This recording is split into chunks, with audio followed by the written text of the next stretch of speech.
जय श्री कृष्ण। राधे राधे। आज हम सुनेंगे वैशाख महात्म के तीसरे अध्याय की कथा, जिसमें मिथिलापति सूत जी से पूछते रहते हैं कि हे ब्राह्मण, जब वैशाख मास के धर्म अतिशय सुलभ है, पुण्य राशि प्रदान करने वाले हैं, भगवान विष्णु के प्रति कारक है, चारों पुरुषार्थ की तत्काली सिद्धि करने वाले हैं, सनातन है और वेदोक्त है, तब संसार में उनकी प्रसिद्धि कैसे नहीं हुई। तब इस प्रश्न पर सूत जी कहते हैं कि जन इस पृथ्वी पर लौकिक कामना रखने वाले मनुष्य अधिक है। उनमें से कुछ राजस है और कुछ तामस है। यहाँ लोग इस संसार में भोगों और पुत्र पौत्र आदि संपदा को ही अभिलाषा करते हैं। कहीं किसी प्रकार की कभी बड़ी कठिनाई से कोई एक मनुष्य ऐसा मिलता है जो स्वर्गलोक के लिए प्रयत्न करता है, इसीलिए वह यज्ञ आदि पुण्य कर्मों का अनुष्ठान बड़े प्रयत्न से करता है, परंतु मोक्ष की उपासना प्राप्त कोई नहीं करता। तुच्छ इच्छाएं लेकर बहुत से कर्मों का आयोजन करने वाले लोग प्राप्त कामी कर्म के उपासक है। यही कारण है कि संसार में राजस और तामस धर्म अधिक विख्यात हो गए हैं, परंतु सात्विक धर्म की सिद्धि नहीं हुई है। सात्विक धर्म भगवान विष्णु को प्रसन्न करने वाला है और निष्काम भाव से किए जाते हैं। इस लोक और परलोक में सुख प्रदान करते हैं। देव माया से मोहित होने के कारण मनुष्य इन धर्मों को जानते भी नहीं है। पूर्व काल की बात है, काशीपुरी में कीर्तिमान नाम से विख्यात एक चक्रवर्ती राजा थे। वे इको कुल में उत्पन्न हुए और महाराज नरक के पुत्र थे। संसार में उनका बड़ा यश था। वे अपनी इंद्रियों और अपने क्रोध पर विजय पा चुके थे। ब्राह्मणों के प्रति उनके मन में बड़ी भक्ति थी। राजाओं में से उनका स्थान बहुत ऊंचा था। एक दिन की बात है, वे राजा मुर्ग में आसक्त होकर ऋषि वशिष्ठ जी के आश्रम में गए। वैशाख की चिलचिलाती हुई धूप में यात्रा करते हुए राजा ने मार्ग में देखा कि महर्षि वशिष्ठ जी के शिष्य जगह जगह अनेक प्रकार के कार्य में विशेष तत्पर है, साथ ही संलग्न थे। कहीं प्याऊ बनाते थे, कहीं पर छाया मंडप बना रहे थे, किनारों पर झरोके जल को रोककर स्वच्छ बावड़ी बनाते थे, कहीं वृक्षों के नीचे बैठे लोगों को वे पंखा डालकर हवा कर रहे हैं, कहीं ऊख देते हैं और कहीं सुगंधित पदार्थ ले रहे हैं, किसी किसी को फल दे रहे हैं। दोपहर में लोगों को छाया देते हैं और संध्या के समय शरबत कोई शिष्य पानी की छाया वाले वन में झाड़ पूछ कर साफ किए हुए आश्रम के प्रांगण में हित का बालू का बिछाते थे और कुछ लोग वृक्षों की छाया में झूला डलाते थे। उन्हें देखकर राजा ने पूछा कि आप लोग कौन हैं और यह सब क्या कर रहे हो। तब उन्होंने उत्तर दिया कि हम लोग महर्षि वशिष्ठ के शिष्य हैं। राजा ने फिर पूछा कि यह सब क्या हो रहा है, आप लोग क्या कर रहे हो। तब वे कहने लगे, ये वैशाख मास के कर्तव्य रूप में बताए गए धर्म है, जो धर्म अर्थ काम मोक्ष और चारों पुरुषार्थ के साधक है। हम लोग गुरुदेव की आज्ञा से इन धर्मों का पालन करते हैं। तब राजा ने पूछा कि इसके अनुष्ठान से मनुष्य को कौन सा फल मिलता है और किस देवता की प्रसन्नता होती है। तब उन्होंने उत्तर दिया कि हमें इस समय यह बताने के लिए अवकाश नहीं है, आप गुरुजी से ही यथोचित प्रश्न कीजिए। वे महर्षि इन धर्मों को अर्थात रूप से जानते हैं और शिष्यों से ऐसा उत्तर पाकर राजा शीघ्र ही महर्षि वशिष्ठ जी के आश्रम पर जा पर विद्या और योग शक्ति से संपन्न थे वहां गया और राजा को आते देखकर महर्षि वशिष्ठ जी ने मन ही मन में बड़े प्रसन्न हुए और उन्होंने सेवकों सहित राजा का विधि पूर्वक आतिथ्य तीर्थ सत्कार किया जब वे आराम से बैठ गए तब गुरु वशिष्ठ जी ने प्रसन्नतापूर्वक बोले, हे भगवान, मैंने मार्ग में आपके शिष्यों को द्वारा परम आश्चर्य के शुभ कार्यों का अनुष्ठान करते हुए देखा, किंतु उसके संबंध में जब मैंने उनसे प्रश्न किया तब उन्होंने कोई दूसरी बात न बताकर आपके पास जाने की आज्ञा दी। उनकी आज्ञा के अनुसार मैं इस समय आपके पास हूँ। मेरे मन ही मन धर्मों को सुनने की बड़ी इच्छा है। अंत आप मुझसे उनका वर्णन करें।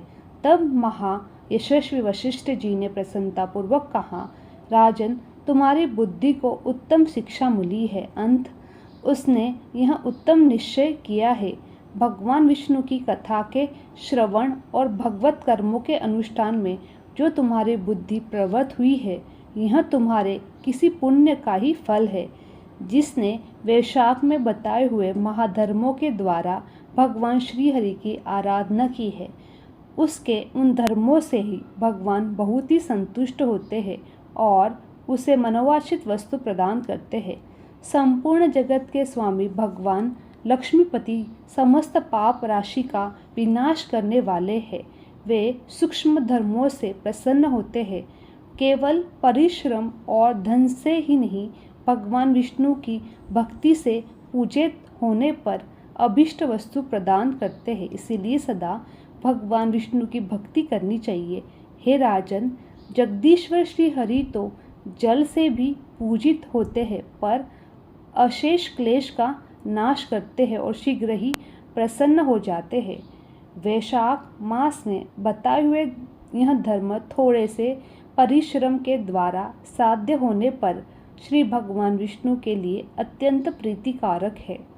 शुभ होने के कारक अधिक व्यय से सिद्धि होने वाले बड़े बड़े यज्ञ आदि कर्मों का भी तिरस्कार करने वाले हैं। अंत, हे भूपाल, तुम भी वैशाख मास में बताए हुए का पालन करो और तुम्हारे राज्य में निवास करने वाले अन्य लोगों से भी उन धर्मों का पालन कराओ। इस प्रकार वैशाख धर्म के पालन की आवश्यकता को और शास्त्रों को युक्तियों से भली प्रकार सिद्ध करके वशिष्ठ जी ने वैशाख मास के सब धर्मों का राजा को समक्ष वर्णन किया। उन सब धर्मों को सुनकर राजा ने गुरु की भक्ति भाव से पूजन किया और घर जाकर सभी धर्मों का विधि पूर्वक पालन करने लगे।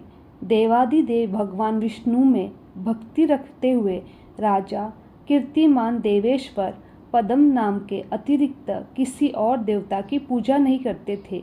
उन्होंने हाथी की पीठ पर नगाड़ा रखकर सिपाहियों से राज्य भर में डंके की चोट पर घोषणा कर दी कि मेरे राज्य में जो 8 वर्षों से अधिक की आयु वाले मनुष्य है, उसकी आयु जब तक 80 वर्ष ना हो जाए तब तक मेष राशि में सूर्य के स्थित होने पर यदि वह प्राप्त काल स्नान नहीं करेगा तो मेरे द्वारा दंडनीय और राज्य से निकालने देने योग्य समझा जाएगा। यह मेरा निश्चयी आदेश है। पिता पुत्र पत्नी जो कोई भी वैशाख का धर्म का पालन नहीं करेगा, वह चोर की भांति दंड का पात्र समझा जाएगा। प्राप्त काल शुभ जल में स्नान करके श्रेष्ठ ब्राह्मणों को दान करना चाहिए। तुम सभी लोग अपनी शक्ति के अनुसार प्याऊ दान आदि धर्मों का आचरण करो। राजा कीर्तिमान ने प्रत्येक ग्राम में धर्म का उपदेश करने वाले एक एक ब्राह्मण को बसाया। 5-5 गांवों में एक एक से दंड अधिकारी नियुक्त कर दिए जो धर्म का त्याग करने वाले लोगों को दंड दे सके। उस अधिकारी की सेवा में 1000 गुड़ सवार रहते हैं। इस प्रकार राजा के शासन से सर्वत्र और सब देशों में धर्म का पौधा प्रारंभ हुआ और आगे चलकर खूब बड़े वृक्ष के रूप में परिणित हो गया। राजा के राज्य में जो लोग मर जाते थे वे भगवान विष्णु के धाम जाते थे। वहाँ के मनुष्य को विष्णु लोक की प्राप्ति होती थी। एक बार वैशाख स्नान करने से मनुष्य यमराज के पास नहीं जाता। अपने धर्मानुसार के मार्ग की यात्रा ही बंद हो गई। सब मनुष्य दिव्य आकृति धारण करके भगवान के धाम में जाने लगे। देवता में जो लोग हैं वे सभी शून्य हो गए। स्वर्ग और नरक दोनों शून्य हो जाने पर एक दिन नारद जी ने धर्मराज जी के पास जाकर कहा, हे धर्मराज जी, आपके इसमें अब पहले जैसा कोलाहल सुना ही नहीं पड़ता है। पहले की बात पाप कर्मों को लेखा जोखा भी नहीं लिखा जाता। चित्रगुप्त जी तो मौन भाव से ऐसे बैठे हुए हैं जैसे कोई मुनि हो। महाराज, इसका क्या कारण है, मुझे बताइए। नारद जी के ऐसा कहने पर राजा यमराज ने कुछ दीनता भरे स्वर से कहा, नारद जी, इस समय पृथ्वी पर जो राज्य राजा कर रहा है वह पुराण पुरुषोत्तम भगवान विष्णु का भक्त है। उसके भय से कोई भी मनुष्य वैशाख मास का उल्लंघन नहीं करता है और उस पुण्य के प्रभाव से सभी मनुष्य भगवान विष्णु के धाम में चले जाते हैं। हे मुनिश्रेष्ठ, उस राजा ने इस समय मेरे लोक का मार्ग लुप्त सा कर दिया है। स्वर्ग और नरक दोनों को शून्य बना दिया है। अंत ब्रह्मा जी के समीप जाकर यह समाचार उनसे निवेदन करिए, तभी मैं स्वस्थ हो पाऊंगा। ऐसा निश्चय करके यमराज जी ब्रह्मलोक में गए और ब्रह्मा के पास बैठे हुए उन्होंने ब्रह्मा जी का दर्शन किया। ब्रह्मा जी ने यमराज जी को देखा और यमराज जी ब्रह्मा जी के आगे पृथ्वी पर गिर गए। फिर यमराज जी ने कहा, हे कमलासन, काम में लगाया हुआ जो पुरुष स्वामी की आज्ञा का ठीक से पालन नहीं करता और उसका धन लेकर भागता है, वह काठ का कीड़ा हो जाता है। जो बुद्धिमान मनुष्य लोभ वंश में स्वामी के धन का उपभोग करता है, यह 300 कल्पों तक त्रयोनि रूप नरक में जाता है। जो कार्य में नियुक्त हुआ पुरुष कार्य करने पर समर्थ होकर भी अपने घर में बैठा रहता है, वह बिलाल होता है। हे देव, मैं आपकी आज्ञा से धर्मपूर्वक प्रजा का शासन करता आ रहा हूँ। अब तक मुनियों और धर्मशास्त्रों का रखवाला कर रहा हूँ। मुनियों और धर्मशास्त्रों के अनुसार पुण्य आत्माओं को पुण्य के फल से और पापी आत्माओं को पाप के फल से संयुक्त किया करता था, किंतु अब मैं आपकी आज्ञा का पालन करने में असमर्थ हो गया हूँ। कीर्तिमान के राज्य में सभी लोग वैशाख मास के पुण्य कर्मों का अनुष्ठान करते हैं और पितरों और पितामहों के साथ वैकुंठ धाम में चले जाते हैं। फिर उनके पितर और माता विष्णु लोक में चले जाते हैं। इतना ही नहीं, पत्नी के पिता, ससुर आदि भी मेरे लेख को मिटाकर विष्णु लोक में चले जाते हैं। देव, बड़े बड़े यज्ञों के द्वारा भी मनुष्य वैसी गति नहीं पाता जैसी वैशाख मास से मिल जाती है। संपूर्ण तीर्थों से, दान आदि से, तपस्या से, व्रतों से और संपूर्ण धर्मों से मनुष्य उस गति को नहीं प्राप्त करता जो वैशाख धर्म में तत्पर हुए मनुष्य को प्राप्त हो रही है। वैशाख में प्राप्त काल स्नान करके देव पूजन करने से, मास की मातंगी की कथा श्रवण करने से और भगवान विष्णु को प्रिय लगने वाले अनुकूल धर्म का पालन करने से मनुष्य एकमात्र विष्णु लोक का स्वामी हो जाता है और पति भगवान विष्णु के लोक को चला जाता है। मेरी समझ में कोई नहीं आ रहा है, क्योंकि सब ओर से कोटि कोटि प्राणियों का समुदाय वहां पहुंच रहा है। इस संसार में पवित्र और अपवित्र सभी लोग राजा की आज्ञा से वैशाख धर्म के धर्मों का पालन कर रहे हैं और विष्णु लोक में जा रहे हैं। हे लोकनाथ, उसकी प्रेरणा से संसारहीन मनुष्य भी वैशाख स्थान मात्र से वैकुंठ धाम को चले जाते हैं। यह केवल भगवान विष्णु के चरण की शरण में लेने वाला जान पड़ता है, वह समस्त संसार को विष्णु लोक में पहुंचा देगा। जो पुत्र धर्म अधर्म काम मोक्ष में प्रतिकूल चलता है, वह पृथ्वी पर माता की पेट से पैदा हुआ रोग से यह अदम पुरुष अपनी माता का घात करने वाला कहा जाता है। किंतु राजा कीर्तिमान की माता और उनकी पत्नी का पुण्य संसार में विख्यात है। उनकी माता एकमात्र वीर जननी है और वह राजा निश्चय ही संसार में बहुत बड़ा वीर है। जिस प्रकार राजा कीर्तिमान मेरे लिपि को मिटाने में उदित हुआ है और ऐसा उद्योग पुराणों में और किसी का नहीं सुना गया है। भगवान विष्णु की भक्ति में तत्पर हुए राजा कीर्तिमान के सिवा किसी दूसरे को मैं नहीं जानता जो डंका बजाकर घोषणा करते हुए लोगों को ऐसी प्रेरणा देता है और मेरे लोक का मार्ग विलुप्त करने की चेष्टा कर रहा है। आगे ब्रह्मा जी ने यमराज जी से क्या कहा हम अगले अध्याय में सुनेंगे। वैशाख मास महात्मा कथा अध्याय 3 समाप्त।